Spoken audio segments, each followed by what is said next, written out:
I'd like for you to share, how Nigeria played a role in your reason for relocating. As a matter of fact, when I graduated in Nigeria, I tried my shot in Nigeria looking for a job and stuff like that. Hmm. And I was also opportune to apply for customs jobs, Hmm. federal road safety job. Hmm. As a matter of fact, the physical screening, I passed it in Lagos. Hmm. I went to Abuja for the final interview. Yeah.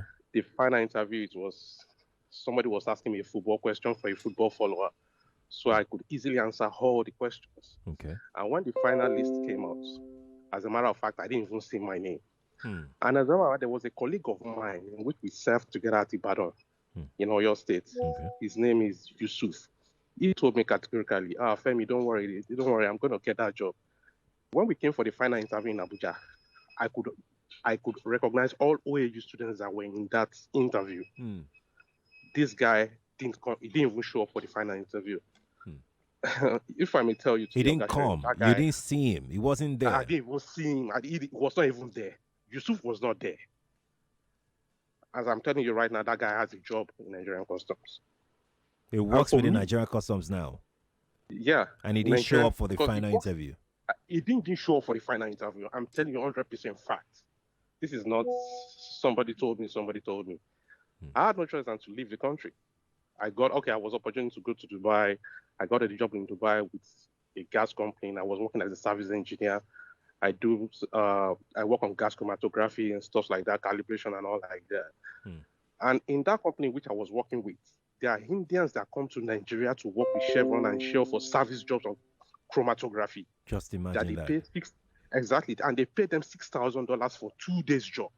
And they keep asking me that if you have this knowledge, why can't you get a job in your country? Hmm. So tell me, you want to tell me that we have hope in that kind of a country? Hmm. That's just my short story. Let other people tell their story. So Femi. for every reason, what outside country, what abroad has done for me in my life, Hmm. I'm sorry to say it, Nigeria Nigeria have not done failed. half of it for me. Hmm. Nigeria failed in that Right. regard. That's my story, Gashari. Femi, thank Thanks you so so much. much for sharing. I really do appreciate that. The number of Nigerians traveling outside of this country between 2019 and 2023. 2019 and 2023, you will not believe it. 60,506 Nigerians. 60,000. Meanwhile, in that 2019, it was about 1,000 plus. 1,000. Mere 1,000. In the space of 2 years, 59,000 Nigerians left for the UK. I left in 2018, but I think the decision to leave started in 2017. And my primary reason was just because at the end of the day, I just realized Nigeria was not conducive and it's going to take forever for whatever they are planning to do. And thank God for me. And luckily for me, I left when I did. Because ever since I left, exchange rate kept going up. And let's just say it's career wise and also family oriented wise, it's better here. Because at that point, the company I was working for was paying me peanuts. The person I was reporting to was from South Africa, but he just has a school cert. I have a bachelor's degree. Wow. In fact, from a private university, I went to the UK for masters. And let's just say at the end of the day, when he realized the Oga and the subordinates structure in Nigeria, he wanted to bully me.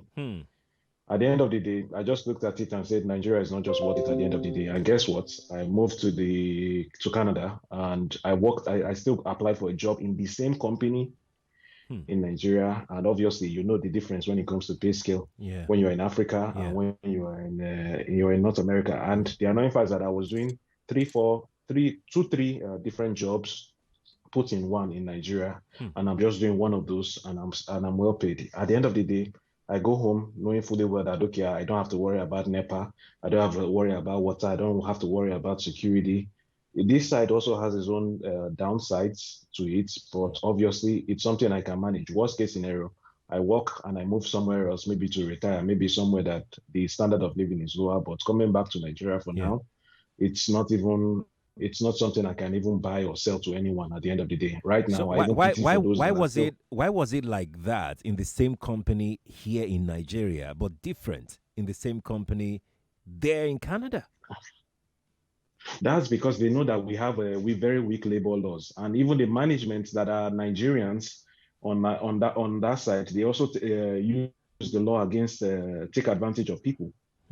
Because at the end of the day, for example, they gave us our bonuses. It's supposed to be over ₦1 million at that time. Yeah, that's around December. This guy took it, gave us 100,000 naira each, and pocketed the rest. I don't know what he did, but the fact that at the end of the day, with the structure and everything, it's difficult for you to reach out to management staff, maybe for the whole West Africa or Africa, without going through your own manager. So sometimes I think majorly it's just the labor laws in Nigeria. They are not strong enough to favor the masses. It's more on the what's it called, the employer side or the recruiter. Yeah, it's up to and the there's employer. not enough jobs. So you complain, you are out of the door. So it just doesn't make sense.